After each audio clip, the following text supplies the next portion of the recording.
Welcome to the Connecting with Coincidence radio show with Dr. Bernie Beitman, M.D., bringing together the world's synchronicity experts to help you use meaningful coincidences to develop spiritually, psychologically, and practically. For more information, put Connecting with Coincidence into your web browser to find the book, website, Psychology Today blog, YouTube channel, and Facebook page. And now, here is the host of the Connecting with Coincidence radio show, Dr. Bernie Beitman, M.D. Oh, thanks a lot, Rob. Thanks a lot. Yes, back here we are. I'm Dr. Bernie Beitman, M.D., and let's expand your mind again, maybe a little bit. To expand your mind, here is something interesting. So let's start with some interesting words, like maybe interest, and then interpersonal, and then how about interspecies? And then there is the old intergalactic. Yeah. Now let's go to today's pithy phrase. Low probability coincidences deserve a search for explanation. Yes, tossing them off as chance can miss some useful explanations. And now let's add a new word to our lexicon, coinciders. Co-insiders are people who experience meaningful coincidences. We become insiders together, looking at the meanings of synchronicity. We compare our experiences and find that the world is not the way conventional reality defines it.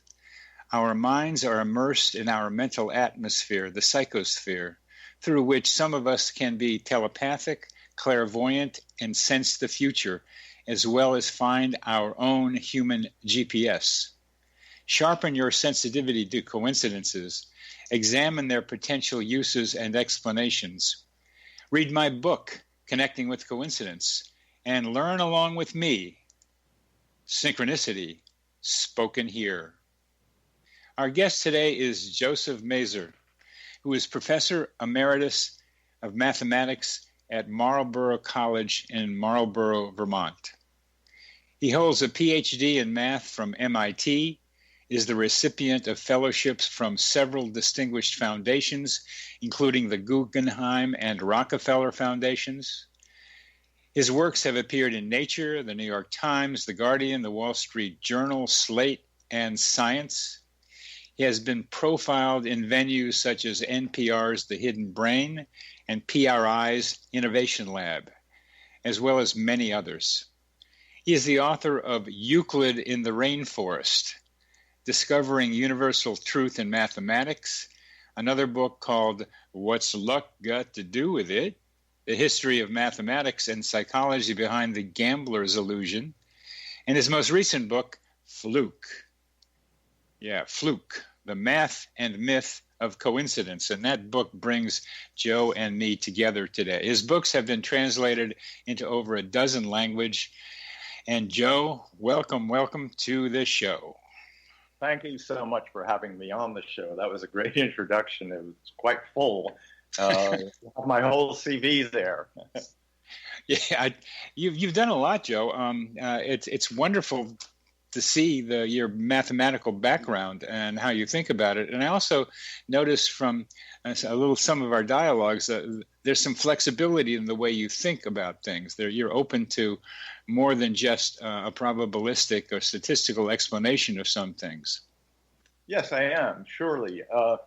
We know so much, but there's so much we don't know as well. So, I try to keep an open mind about that, even though I try to get some kind of analysis on how the causes give us some connection to the odds.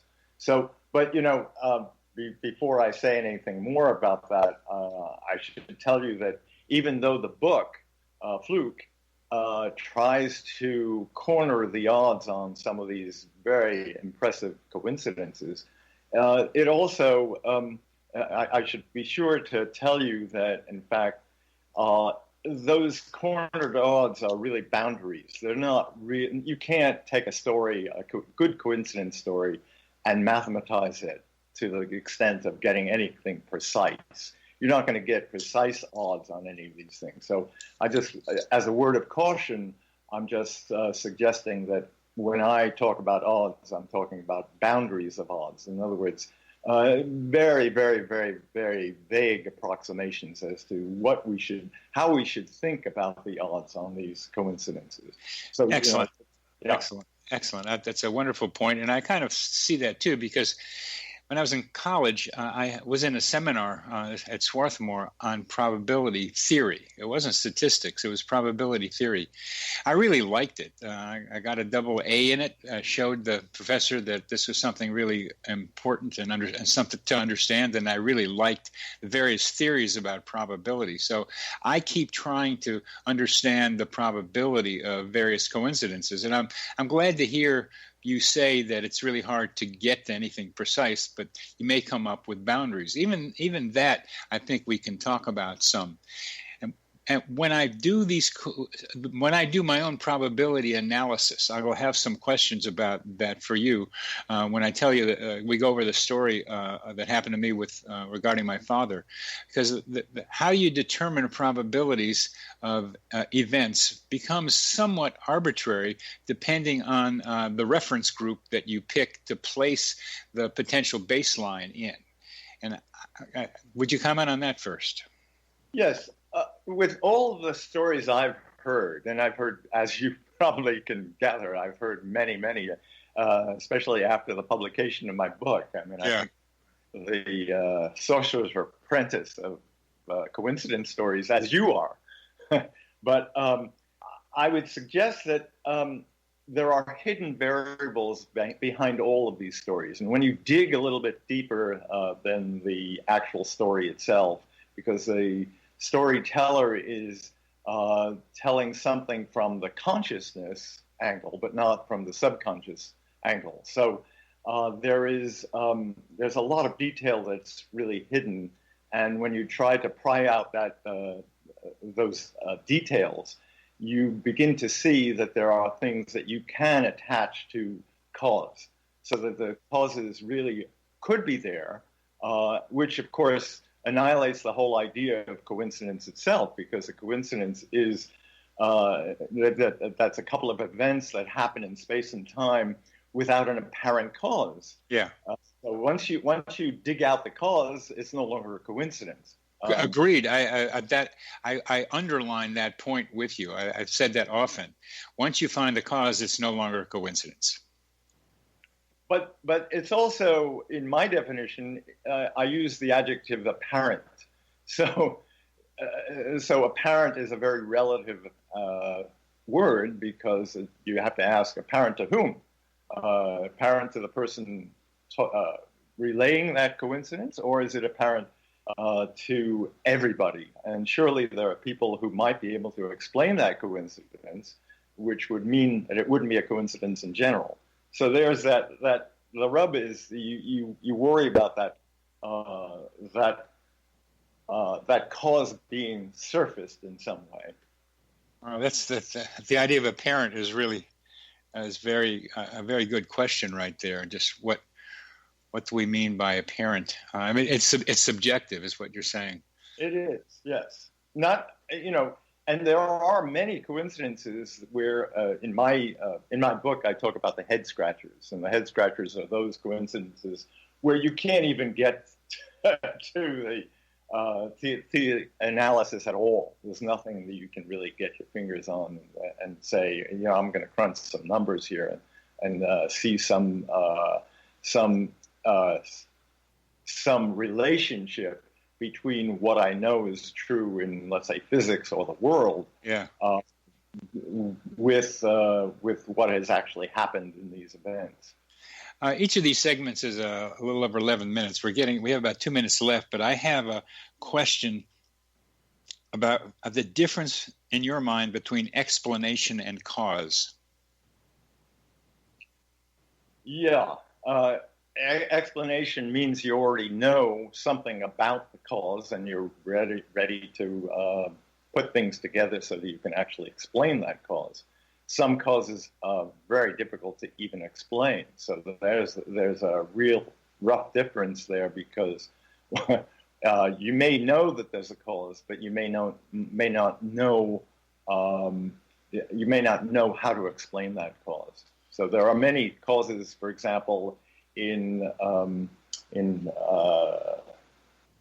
physics for sure, where we know that there's a cause of events happening, and we're not able to explain those things. So you can know there's a. Then how do you know there's a cause if you can't explain it? Well, when you get into atomic physics, for example, we know that there's a cause for atoms communicating with each other over long distances. Oh, okay. But we know that there is a cause for that, but there's actually no explanation, no rational explanation that we know of. Oh boy, I understand that. So I don't want to get into that right now because that would get us twisted. But if I can just finish Go ahead. Saying something about that, it's that you know there's a cause, but that's what the problem is. In other words, you now have an unsolved problem on your hands, and that's what people are working on. So in other words, people would work on something they know is there, and yet they have not really surfaced any kind of explanation for that. That's what physicists do in general. They know there's a cause because there's a correlation between two spooky action at a distance, for example. We're going to end this section. You've been listening to Connecting with Coincidence with your host, Bernie Beitman, MD, on the X-Zone Broadcast Network with our guest, Joe Mazur.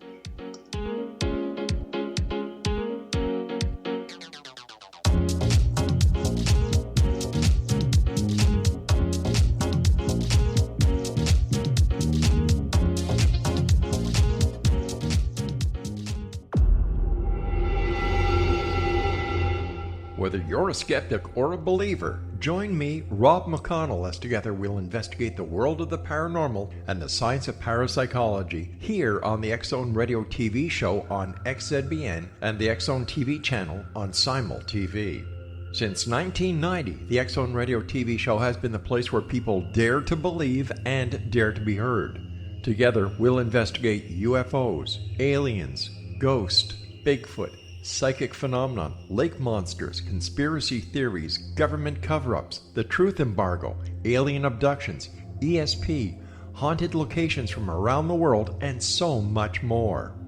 With over 28 years of broadcasting and more than 4,500 individual guests, the X-Zone is truly a place where fact is fiction and fiction is reality, as evidenced by the credibility, integrity, and professionalism of the guests that we bring to our international audience. If you have seen a UFO, had a close encounter, seen a ghost, Bigfoot, lake monster, or a story that you would like to share or have investigated, contact me, Rob McConnell, by sending me your email to xzone@xzoneradiotv.com, or you can call toll-free 1-800-610-7035, extension 143, and on Skype, X-Zone Radio TV. For more information on the X-Zone Radio TV show with yours truly, Rob McConnell, visit www.xzoneradiotv.com or www.xzonetvchannel.com or simultv.com and xzbn.net. Until next we meet here in the X-Zone from our broadcast center and studios in Hamilton, Ontario, Canada, always remember, X-Zone Nation, keep your eyes to the sky and your heart in the light.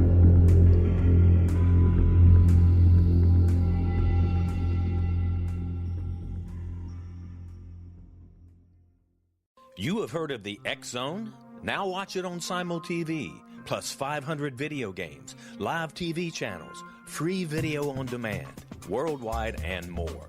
Does this sound like tomorrow's television? Well, it is, but you can have it today, right now. It is Simul TV.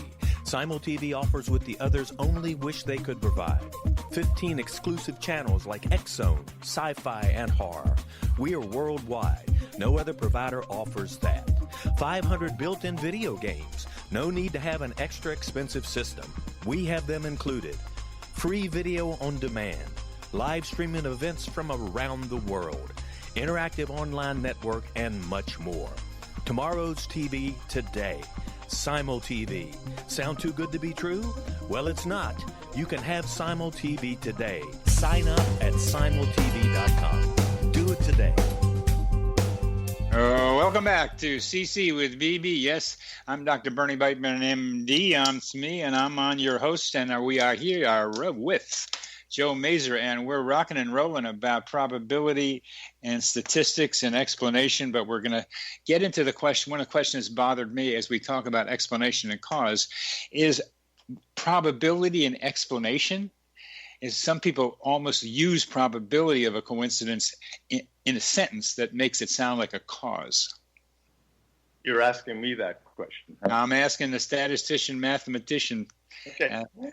Of course, it's not an explanation. It's not an explanation. You're making a correlation. You're suggesting there is something that's going on, but it certainly isn't an explanation. I mean, a good example of this is cancer and smoking. For years and years, people didn't know anything about the causes of cancer and the relationship between cancer and smoking until the Second World War, when women started to come into the industry and started smoking, and suddenly there's this spike in cancer, lung cancer in women. So that you know that there's something going on, and you know that somehow cancer must be the cause, but there's no explanation. So that's an example of that. How about with some of the coincidences? What do you do with probability, explanation, and cause? Well, if we think of it as a coincidence, then we believe there's no apparent cause. Otherwise, we wouldn't call it a coincidence. But there are some things that we just can't explain, and yet we know that there must be some kind of a cause. Although there are coincidences where we can't explain, and we believe that there's no cause, or there is some kind of synchronicity, as you say, where we're talking about something that's happening with a collective subconscious that is going on. That's a possibility. I mean, I'm not ruling any of that out, for sure. Good. So let's do the story that I sent you about what happened with me and my father. It happened for our listeners at 11 p.m. On February 26, 1973. I was 31 years old. Suddenly, I found myself bent over the kitchen sink in an old Victorian house on Hayes Street in the Fillmore district of San Francisco. I was choking on something caught in my throat. I couldn't cough it up. I hadn't eaten anything. I didn't know what was in my throat. I'd never choked for this long before. Finally, after 15 minutes or so, I could swallow and breathe normally. The next day, my brother, on my birthday, called to tell me that my father had died in Wilmington, Delaware at 2 a.m. Eastern Standard Time. He was 3,000 miles away and 3 time zones away. 2 a.m. in Wilmington was 11 p.m. in California when I was choking. My father had bled into his throat and choked on his own blood at about the same time I was uncontrollably choking. He died on February 27th, my birthday. I have many stories like that. I looked around for them. I call it simulpathity, feeling at a distance, or feeling simultaneously at a distance. At least 50 similar stories. I'm sure there are more accessible.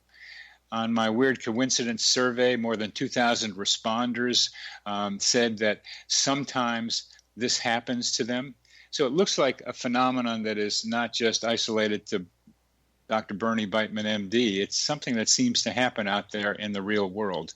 But let's talk about the one with me, and I'd like to know how you think about it in probability terms.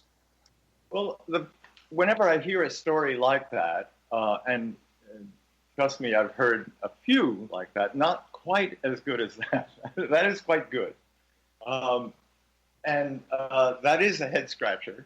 But I will also say that there are some questions that you have to start digging into. And yes, there are hidden variables. So, yes. For example, I would say, did your father have health complications. Yes, he did. So you knew that already, right? Yes, I knew that already. So you already had that. Yes. Where was the blood coming from? His nosebleed, or? I don't know. It bled into his throat, is all I was told. Mm-hmm. And your brother is not an identical twin, right? No. Okay, and there's a reason why I asked that, and you probably understand the reason why I asked that. Well, why don't you tell our audience? Yeah, well, there are these identical twin studies that suggest that there is some kind of telepathy that's going on, some kind of unknown. The causes are really not known, but I have identical twin grandchildren, and I know that I've seen this happen so many times. When one of the twins, when they were younger, much younger, they're now 16. So when they were younger, one of them would be having some kind of an ailment of some sort, but far away from the other, and the other somehow was troubled. And so there was a feeling of trouble that one had in sympathy for the other. So how does that happen? That kind of thing does happen apparently in twins, and twin studies support that kind of understanding that there is some telepathy that's going on between twins. At a young age, I don't know what happens at an older age. But, there's study out of New Zealand that looked systematically at the same question. That's right. And it happened with older ones too. It got kind of funny, so that one older twin, maybe at least over 20, probably older, is that the one twin would kept getting in trouble physically in various ways, and the other one would feel it, and one who would feel it would complain and say, "Why don't you take better care of yourself? Because you keep affecting me this way." And synchronous sympathetic reactions, but they rarely, if ever, are duplications or mimicries of sympathetic events. So person A might undergo some trauma while person B feels some representative looming reaction, but it doesn't feel the pain. In some instances, as with my father, it is the same. A daughter burns her hand, and the mother's hand feels like it's burning. There are direct parallel stories as well, besides what you're talking about, a general feeling of something's wrong. Yeah. But anyway, let's get back to this story. Right. So I would have a question: how often were you and your brother in contact? It's not my brother; it's my father. No, I know, but your brother. Your brother called you, right? Isn't that what you said? Your brother called the next day on your birthday. Yeah, he told me about it the next day. Yes. Right. So now your brother might have known about it the day before, when your father was choking, and somehow there is some telepathy between you and your brother now. Great. That's a great idea. Okay. That's why I asked about the twin. Okay, I didn't understand that. Very good. Okay. And that's part of the trouble with a lot of these telepathic things in clairvoyance sometimes too, is you don't know where the person is picking it up from, and that's a good question. So then, how close were you to your father? This told me I was much closer than I believed that I was. Yes, it certainly suggests that. It's made me closer to him since then too. Yeah. So the telepathy even goes that further away. Yes, it does. And did anything like that ever happen to you before? Never choked anything like that before. Never choked. You never felt some kind of telepathy with your father that was happening far away. So it was a one-time thing, but it was the death. So yeah. So, Well, let me ask you some specific questions here. When I talk to statisticians, if I'm to determine the probability of this event, which I try to do for the coincidences that I analyze, I'm told that I multiply the base rates of each of the events, as you're implying. How often did I choke? And just what's the base rate of a 64-year-old man with some medical problems? He had a hepatic artery aneurysm that was supposedly cured, but it wasn't with a graft. What's the base rate of a person with hepatic artery aneurysm, which is rare, bleeding into his throat? Those would be two base rate potentials. Yeah, but there is also the question of how worried you were about your father for days before that, let's say, or weeks before that. Not at all, because he was supposed to be recovering. Yeah.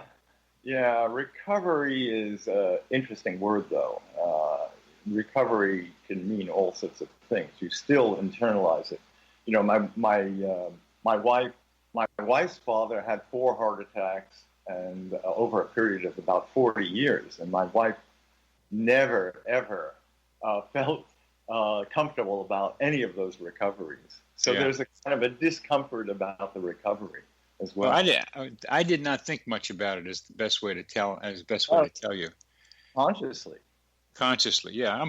I love that you're psychodynamic in there. I mean, M.I.T. got that into you somehow. I don't know. You were in Boston. I don't know, but you were born in New York City, I think. Yeah. Pardon me, Far Rockaway. No, Bronx. Oh, Bronx. Okay, even better. I got relatives there. So. Yeah. We're coming to the end of this segment. So my final question before I mention this is: does time between events make any difference? We'll get back to that. You've been listening to Connecting with Coincidence with your host, Dr. Bernie Beitman, M.D. on the X-Zone Broadcast Network. Our guest is Joe Mazur, a mathematician.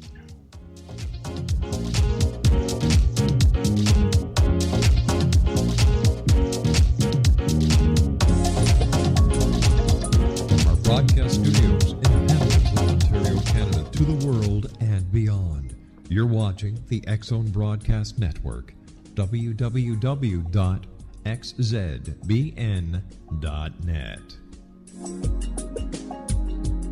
AVS Media Demo. You have heard of the X-Zone? Now watch it on Simul TV, plus 500 video games, live TV channels, free video on demand, worldwide, and more.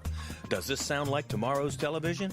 Well, it is, but you can have it today, right now. It is Simul TV. Simul TV offers what the others only wish they could provide. 15 exclusive channels like X-Zone, Sci-Fi, and Horror. We are worldwide. No other provider offers that. 500 built-in video games. No need to have an extra expensive system. We have them included. Free video on demand. Live streaming events from around the world, interactive online network, and much more. Tomorrow's TV today. Simul TV. Sound too good to be true? Well, it's not. You can have Simul TV today. Sign up at simultv.com. Do it today.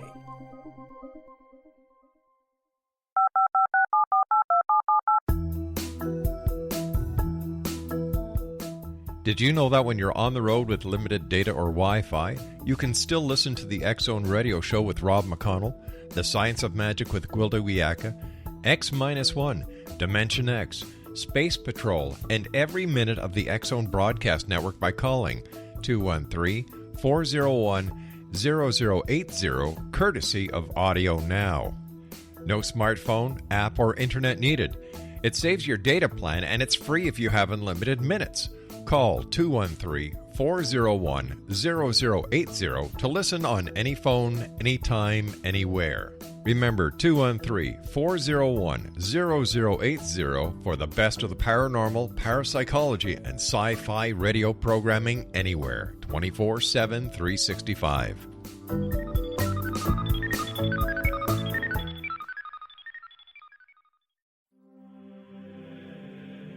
Rob McConnell here, presenting an overview for Nicholas Paul Jennings, author of a fascinating book, Amen. It presents facts revealed by Egyptologists, facts that enable us to understand why Amen is the beginning of creation of God.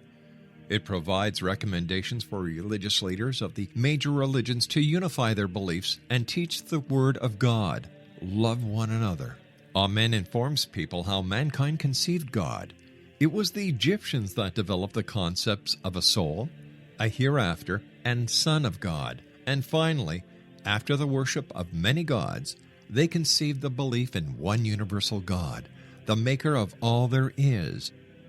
For more information, visit www.futureofgodamen.com. That's www.futureofgodamen.com. Yada-doo-da-doo-da-doo. We are rocking with mathematician Joe Mazur, talking about synchronicity, coincidences, simultaneity, and probability explanations. But Joe, my question, and get back to some of yours, is when I am told by statisticians, and David Hand is one of them, and then I had some communications with him. He was on the show several months ago, and a statistician around here, is that here are two events with a base rate, each with a base rate. My father choking on his own blood, my choking. And figure out the base rate of each one of those and multiply the base rate, and we get the probability estimate of what that coincidence is. Isn't that standard statistician thinking?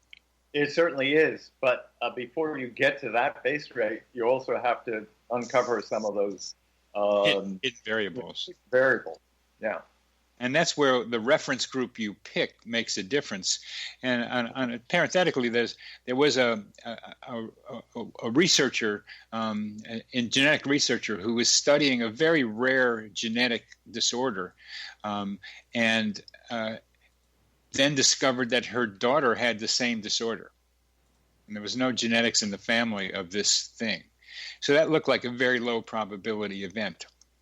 It happens more rarely less rarely than you think, I should say. Yeah, it happens very often. In fact, that people are studying what they're. Yes, physicians, for example, dying or having the ailment of their specialty. That happens very regularly. What do you make out of that? Well, there are, again, if you look at some of the hidden variables, some of those people go into that profession because they know of relatives who are genetically connected to them who have those ailments, and therefore, brothers, for example, brothers or sisters who have an ailment, and then they really are focused on trying to find some kind of reason or cure or whatever. And some of this is, of course, subconscious. Some of it is conscious. I know a guy who did it consciously. His mother had many psychosomatic ailments that were probably depression, and he studied psychosomatics and depression and began this whole new thing of collaborative care between primary care physicians and psychiatrists. But he did that consciously. How does someone know that her daughter is going to have the same genetic disorder subconsciously? That you have to ask somebody who knows more about that than I do. But I really can't answer that one. It still may be subconscious, but that would have to be like precognitive. It would have to be like knowing it at some different level. That's right. Okay. And I think that's reasonable. But David Hand wouldn't be thinking like that, because that would be psi kind of thinking. So I'm looking at more conventional thinking too. As I look at all this, I try to touch that base. So when I ask you the question just from straight statistical thinking, this is what I'm asking you to do: straight statistician conventional thinking. You get two base rates, you multiply them, and you get the probability of the coincidence. But what I'm asking you is that, to me, the time between the two events is an important variable. So since it happened at approximately the same time between my father and me, that makes the probability lower than if I would have been choking like weeks before and then he died of choking in his throat, or I didn't know about it and then was choking weeks later and then I heard about it, which would be unlikely. But it's the time span question that I'm asking as it's influenced on the probability estimate in conventional statistics. Right. It certainly makes a better story. For sure. I mean, if it was a week before, it would be okay. It would be a good story, but it just, there would be some kind of worry about, oh, gee, what else were you thinking about at that time? Yeah. Yeah, so it does sort of dissipate the the whole idea of the coincidence, but it still would be a story, but it wouldn't be as good. If they were further apart, you're talking about. Yeah. Yeah. But I would ask this, to think about all the times you were feeling fine, and when a close friend or family member would call and relay some other bad news that you didn't expect, what happens then? You see, in other words, we're discounting those other times, and right.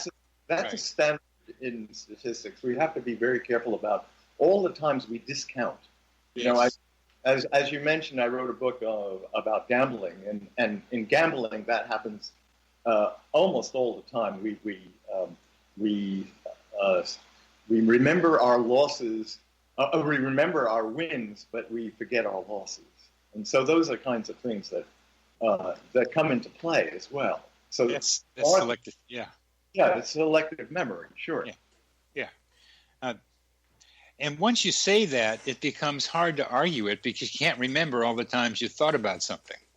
Right. And the death of a father is a significantly emotional moment, right?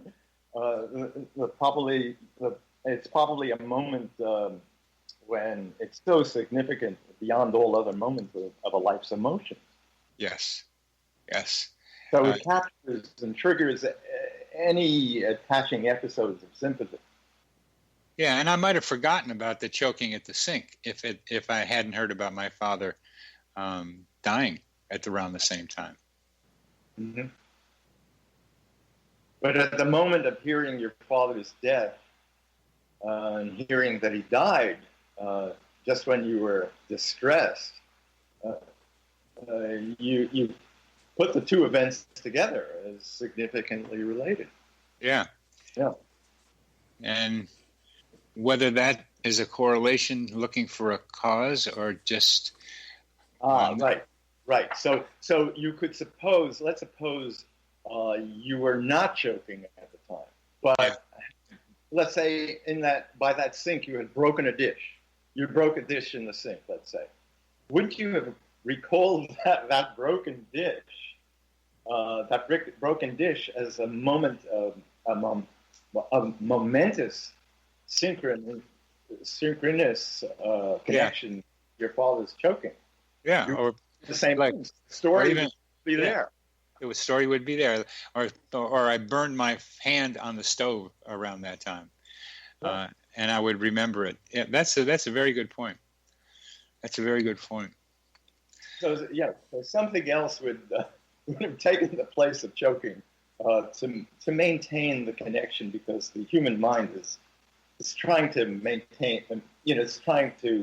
maintain, a soulful connection with the life and everlasting memories of a parent. Yeah. It's a huge thing for a parent to die. I mean, it's, as you know, and I remember the story of my father dying, and I had not had a very good relationship with my father. And I thought all along, I knew he had emphysema, and I thought, one of these days he's going to die, and should I care? And I got the phone call, like you got the phone call, and I got the phone call, and I knew that it was a phone call of my father dying, and a flood of tears came out of me that it was just, I was in such heavy emotion that I couldn't control myself. Yeah. Well, it's still, my question still is the time between the events as a thing to wonder about as influencing the probability. But we can go to some of the very interesting stories that you have. I like the one appeared in Slate about the DuPont, Ted running into the guy from DuPont, or the DuPont. So running into people in airports or faraway places has a pretty high base rate, and people don't know that, traveling in social groups, so same socioeconomic groups. But this one looked a little different. Could you begin to tell us that before this part of this? We have about a minute and a half left for this segment. If I remember this correctly.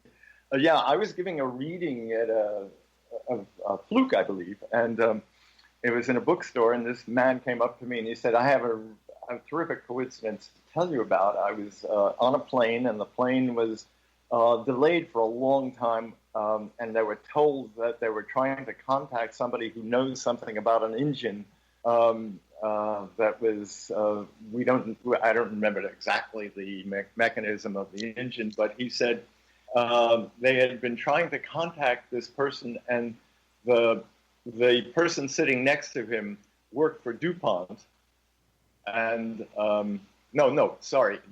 that the person telling the story was working for DuPont, but the person sitting next to him was trying to make the contact. And so there was it was out of 4,000 or 40,000 employees at DuPont. They were contacting the person actually next to the person that they actually wanted to contact. In the airport? No, it was in the plane. Oh, it was in the plane. He was sitting next to him. Yes, he was sitting right next to him in the plane. Okay. We're coming to the end of this one. I like these ones of sitting next to people on planes. Yeah, it's not one of the best stories, but that's a good one. Well, let's analyze it in our next segment. You're listening to Connecting with Coincidence with your host, Dr. Bernie Beitman, M.D. That is me on the X-Zone Broadcast Network.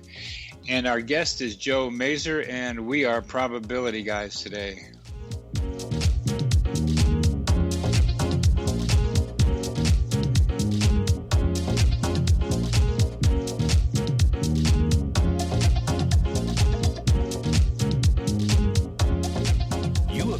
X-Zone? Now watch it on Simul TV, plus 500 video games, live TV channels, free video on demand, worldwide, and more. Does this sound like tomorrow's television? Well, it is, but you can have it today, right now. It is Simul TV. Simul TV offers what the others only wish they could provide. 15 exclusive channels like X-Zone, Sci-Fi, and Horror. We are worldwide. No other provider offers that. 500 built-in video games. No need to have an extra expensive system. We have them included. Free video on demand. Live streaming events from around the world. Interactive online network, and much more. Tomorrow's TV today. Simul TV. Sound too good to be true? Well, it's not. You can have Simul TV today. Sign up at simultv.com. Do it today.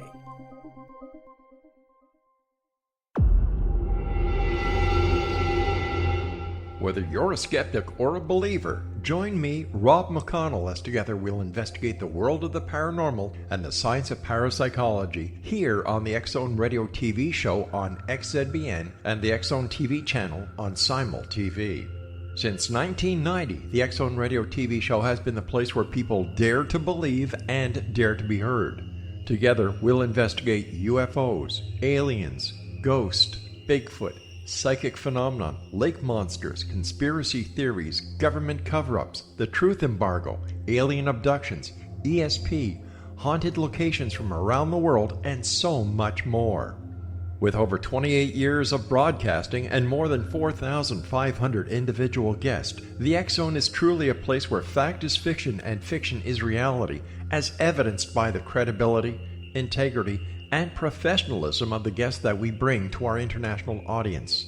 If you have seen a UFO, had a close encounter, seen a ghost, Bigfoot, lake monster, or a story that you would like to share or have investigated, contact me, Rob McConnell, by sending me your email to xzone@xzoneradiotv.com, or you can call toll-free 1-800-610-7035, extension 143, and on Skype, X-Zone Radio TV. For more information on the X-Zone Radio TV show with yours truly, Rob McConnell, visit www.xzoneradiotv.com or www.xzonetvchannel.com or simultv.com and xzbn.net. Until next we meet here in the X-Zone from our broadcast center and studios in Hamilton, Ontario, Canada, always remember, X-Zone Nation, keep your eyes to the sky and your heart in the light.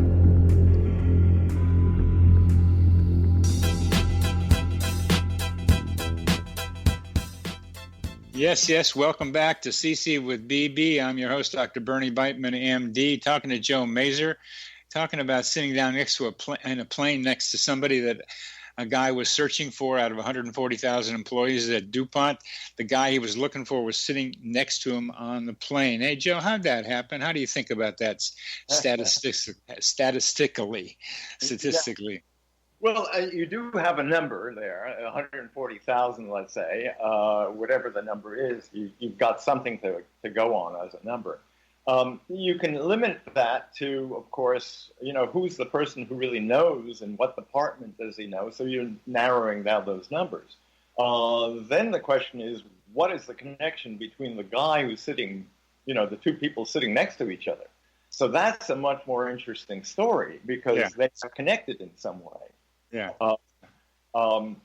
And, to dig into that would be an interesting piece of information because you'd start to not only get closer to the cause, but you'd also be getting some kind of an interesting story of their lives. In other words, work backwards and say, well, how do they get to where they are in this connection?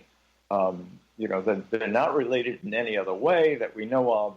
So there has to be some kind of a relationship of what made them decide to be in those positions to begin with. There are lots of things that could go on that makes the story even more juicy. I really, I'm a little surprised at the way our conversation has gone. I thought you would be more statisticianally than you actually are. Yeah, but you have to know numbers for that.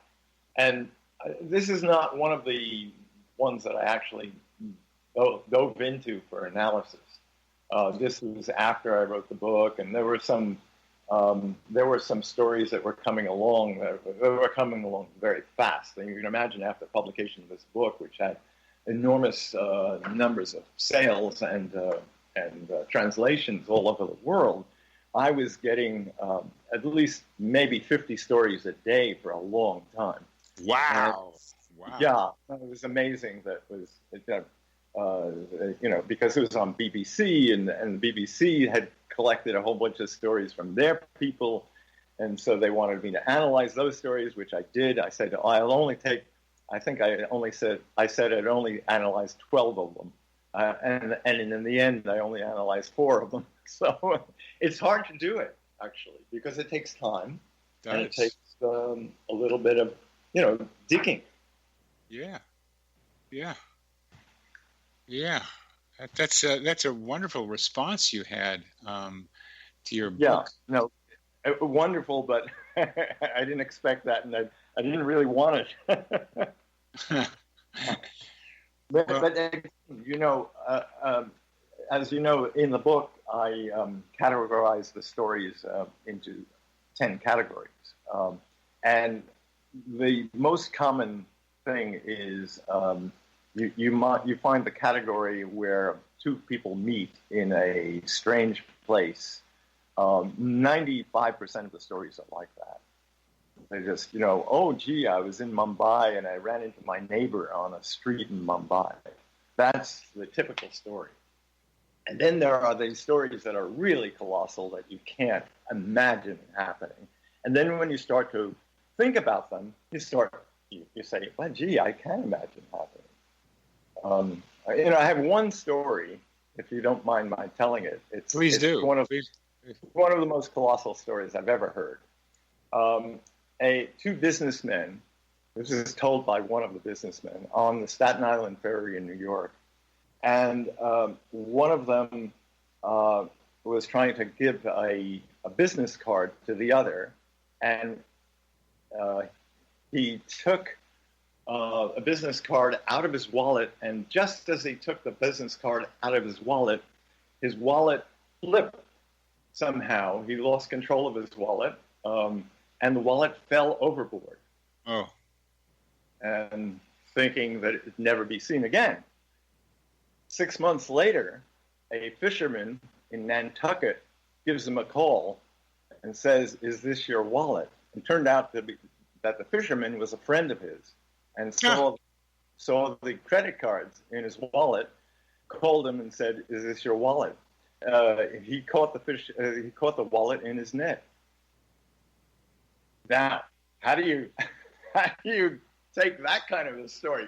Well, the first thing you think of is this guy is bullshitting, right? I mean, this is, how could this possibly happen? And I don't know this guy. I can't, corroborate anything about this. The only way to do it is to talk to the fisherman. And even then, you still have two guys who are making up this story. We don't know. But then I kind of started to think of all sorts of other possibilities. And so I contacted this guy again, and I said, "Look, was there anything missing from the wallet?" And he said, "Yeah, just the money."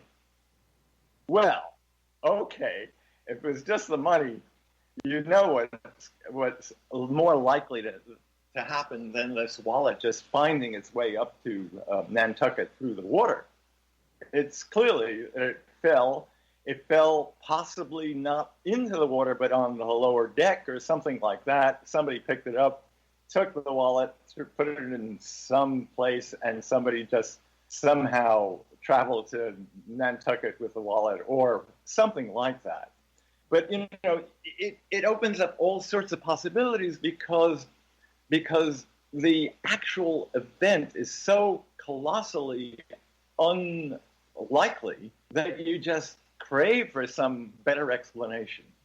And yet, you can say, well, maybe the wallet did just get swallowed by a whale and the whale went to Nantucket and spit the wallet out or something like that. It's such a colossal story. You dream all sorts of other possible explanations. It's the money being taken out that makes it suspicious. Right. Yeah. How did the money get out of the wallet? Yeah, and that's just something else that was not a random event. Right. I can't see it falling on the lower deck. They're kind of smooth, but the sides are smooth. But who knows what winds can do? There is no lower deck anyhow. I just guessed though. That's right. Wow. Or somebody just fished it out in the bay in New York, and that fisherman was on his way to Nantucket. That's another possibility. Well, that the guy who lost the wallet knew the fisherman makes it even more weird. Yeah. That one is that part of the story does something to something. I don't know how to explain that one either. That he knew the fisherman knew him. That does something to the probability. There. I just was reading about how a guy in Hawaii who makes a living does as part of his living. He finds rings that have been lost by people. And can sometimes return them. They drop them in the water, and he finds them somehow. There's an old story of Herodotus about a ring being thrown in the water and the fish being served that had the ring in it, and those stories happen. There are also made-up fish stories about cods and false teeth, just to make it a funny thing. But the stories of people finding rings, that's usually what it is, or a piece of jewelry in a fish, or finding it 20 years later washing up on the shore. Those stories there's a lot of those stories. Well, there's got to be a lot of rings out there in the world. That's a lot of lost rings is what we're talking about. Yes, and there's a lot of rings out there in the world. That's right. That's very good. There's a lot of rings out there in the world that they somehow find their way back to the owner. Some of them do. Yes, some majority don't. Majority don't. So, we only have about a couple of minutes left, Joe. What I am coming to have to say is that low probability events are quite common. Common is one of those other words, like apparent. What is the common? What is common? Yeah, what is common? But yeah, I think, what mathematicians would say to this is that if the probability is not zero, then it will happen. It may take a million years for it to happen, but that's the idea, is that as long as it's not zero, then it's bound to happen at some time, as long as time continues. Yeah, well, that's the second problem, is that it may be a million years before it would happen. Yeah. I'm talking about that, like these ring things, and the thing with my father, and that other people have similar things, that the telepathy is common. I mean, I think it happens regularly. There's data to show that it happens that happens often, so that what appear to be low probability events are not so low probability. Just because they're outside of the normal way of thinking about reality makes them weird. But they're pointing to something that it happens on a regular basis out there. Yeah, and you used this word earlier on, the psychosphere. Yes. And that psychosphere, is that connected in any way with telepathy? Yes. Yes. Yeah, and is telepathy something that really can be explained by some kind of radio wave or physics that is actually going to tell us that it actually happened? And that's what a lot of people are going for. Right. Well, Joe, we've come to the end of this really wonderful discussion, and I thank you very much for being on the show. Thank you for having me on the show. It was a real pleasure. Thank you. You've been listening to Connecting with Coincidence with your host, Bernie Beitman, MD, on the X Zone Broadcast Network. Thanks, Joe Mazur, for being with us.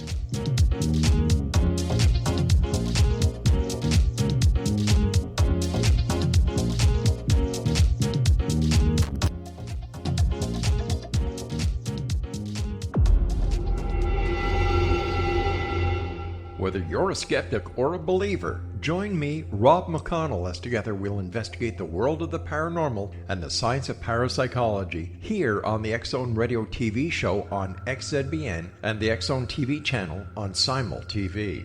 Since 1990, the X Zone Radio TV show has been the place where people dare to believe and dare to be heard. Together, we'll investigate UFOs, aliens, ghosts, Bigfoot, psychic phenomenon, lake monsters, conspiracy theories, government cover-ups, the truth embargo, alien abductions, ESP, haunted locations from around the world, and so much more. With over 28 years of broadcasting and more than 4,500 individual guests, the X Zone is truly a place where fact is fiction and fiction is reality, as evidenced by the credibility, integrity, and professionalism of the guests that we bring to our international audience. If you have seen a UFO, had a close encounter, seen a ghost, Bigfoot, lake monster, or a story that you would like to share or have investigated, contact me, Rob McConnell, by sending me your email to xzone@xzoneradiotv.com, or you can call toll-free 1-800-610-7035, extension 143, and on Skype, X Zone Radio TV.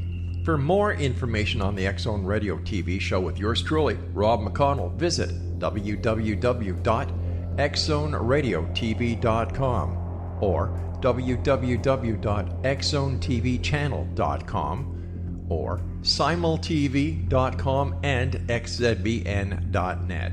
Until next we meet here in the X Zone from our broadcast center and studios in Hamilton, Ontario, Canada, always remember, X Zone Nation, keep your eyes to the sky and your heart in the light.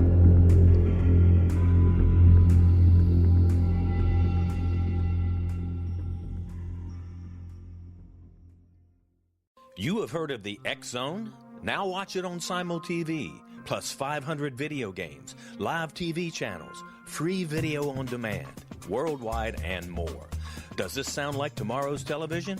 Well, it is, but you can have it today, right now. It is Simul TV. Simul TV offers what the others only wish they could provide. 15 exclusive channels like X-Zone, Sci-Fi, and Horror. We are worldwide. No other provider offers that.